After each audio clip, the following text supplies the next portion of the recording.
بسم اللہ الرحمن الرحیم الحمد للہ والصلاة علی اہلہا اما بعد۔ ہم لوگ نماز پڑھتے ہیں، لیکن نماز میں بہت سی ایسی دعائیں ہیں جن کو ہم نہیں پڑھتے، یا جہالت کی وجہ سے یا تو پھر غفلت کی وجہ سے۔ جسے مثال سے سمجھاتا ہو، دو سجدوں کے درمیان میں ہم بیٹھتے ہیں، چاہے نفل نماز ہو چاہے فرض نماز ہو۔ ابن ماجہ حدیث کی ایک کتاب ہے جس میں ایک صحیح روایت ہے جو صحیح سند سے ثابت ہے۔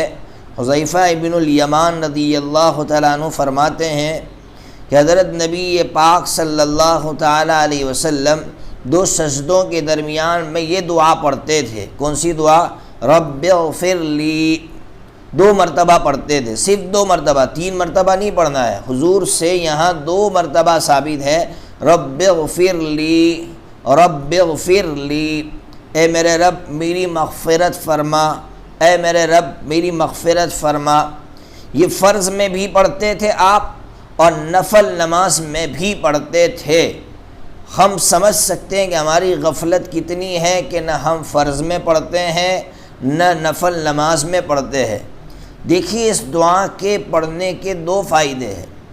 ایک فائدہ تو یہ ہے کہ سنت ادا ہوگی، کیونکہ حضرت نبی پاک صلی اللہ تعالیٰ علیہ وسلم نے یہ دعا پڑھی ہے۔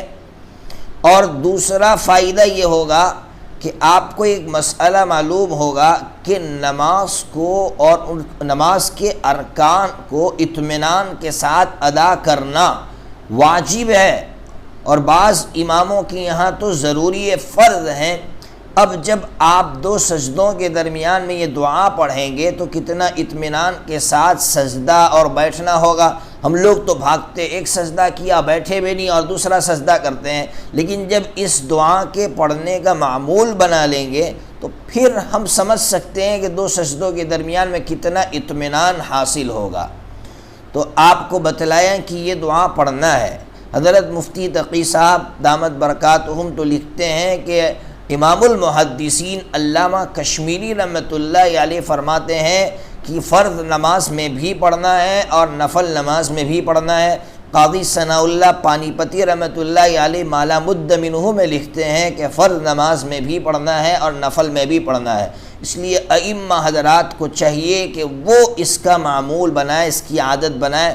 جب وہ اس کی عادت بنائیں گے تو مقتدیوں کی خود بخود عادت بن جائے گی۔ لیکن جب امام ہی نہیں پڑھتا ہے، وہ موقع ہی نہیں دیتا، وہ بھی ایک سجدے سے اٹھتا ہے اور فوراً سجدے میں چلا جاتا ہے، تو نہ وہ خود پڑھتا ہے اور نہ دوسروں کو پڑھنے کا موقع دیتا ہے۔ اس لیے امام کو بھی اس کا اہتمام کرنا چاہیے۔ اسی طرح جب رکوع سے اٹھتے ہیں تو مسئلہ ہم جانتے ہیں کہ جب ہم امام کے پیچھے ہو تو ہمیں تو ربنا لک الحمد کہنا یا ربنا ولک الحمد کہنا ہے، اور امام صاحب کے لیے بہتر یہ ہے کہ دونوں کہیں سمع اللہ لمن حمیدہ ربنا لک الحمد، اور اگر ہم اکیلے نماز پڑھ رہے ہیں تو دونوں کہنا ہے سمع اللہ لمن حمیدہ ربنا لک الحمد۔ لیکن ہم لوگ کہتے نہیں، حالانکہ اس کے بڑے بڑے فضائل ہے، لیکن ہم لوگ کہتے نہیں ہیں، تو اس کے دو نقصانات ہوتے ہیں۔ ایک تو سنت ہم سے چھوٹ جاتی ہے، اور نمبر دو میں نے کہا کہ وہ ارکان صحیح طریقے سے ادا نہیں ہوتے۔ یہ ہماری غلطی ہے، اس غلطی کو درست کرنا چاہیے اور ہمیں پڑھنے کا معمول بنانا چاہیے۔ اسی طرح ایک بہت بڑی غلطی ہم سے کیا ہوتی ہے وہ میں بتا رہا ہوں۔ قاعدے اخیرہ میں ہم تشہد کے بعد درود پڑھتے ہیں۔ درود کے بعد ہم نے ایک دعا رٹ رکھی ہے جس کو ہم دعائے معصورہ کہتے ہیں، اللہم انی ظلمت نفسی والی دعا۔ بے شک یہ دعا پڑھنا چاہیے اور اچھا ہے پڑھنا چاہیے، لیکن اس کا ہرگز یہ مطلب نہیں ہے کہ یہی دعا پڑھنا ثابت ہے۔ اور بھی دعا ہے جو قاعدے اخیرہ میں پڑھنا ثابت ہے اور ہمیں پڑھنا چاہیے۔ کیا دعا ثابت ہے میں آپ کو بتاؤ۔ مسلم شریف کے اندر حدیث کا نمبر ہے 1333۔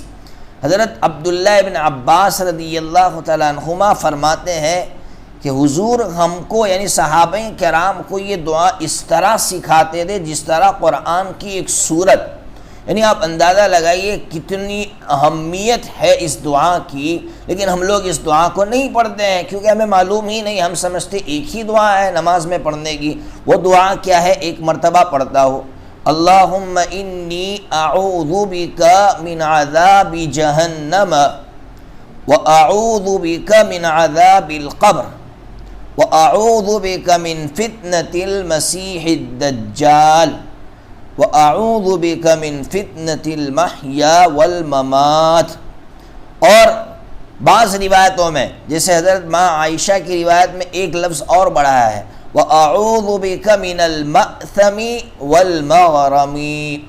تو یہ جو دعا ہے اس دعا کو پڑھنا چاہیے، نفل میں پڑھیے، فرض میں پڑھیے، ایسا نہیں ہے کہ فرض میں نہیں پڑھ سکتے ہیں، نفل میں پڑھ سکتے ہیں، نفل میں پڑھیے، فرض میں پڑھیے، لیکن یہ کچھ ایسی چیزیں، اور میں کہا کرتا ہوں کہ یہ دجالی فتنوں کا دور ہے تو ہمیں تو بطریق اولا اس دعا کا معمول بنانا چاہیے، نوافل میں دعا مانگنا چاہیے۔ یہ سمجھتا ہو اس کا ترجمہ دیکھو کہ اس کا ترجمہ کیا ہے۔ ہم اللہ سے کہتے ہیں اللہ ہمیں دجال کے فتنے سے بچا، رو رو کر قائد اخیرہ میں ہمیں یہ دعا مانگنی چاہیے۔ ہم لوگ صرف پڑھتے ہیں، پڑھنا اور ہے، مانگنا اور ہے۔ ہمیں قائد اخیرہ میں اللہ سے رو رو کر یہ دعا مانگنا چاہیے، تو پھر اللہ تبارک و تعالی ہمیں بھی دجالی فتنوں سے بچائیں گے۔ تو بہرحال یہ جو مختصر سی تفصیل تھی آپ کے سامنے رکھی۔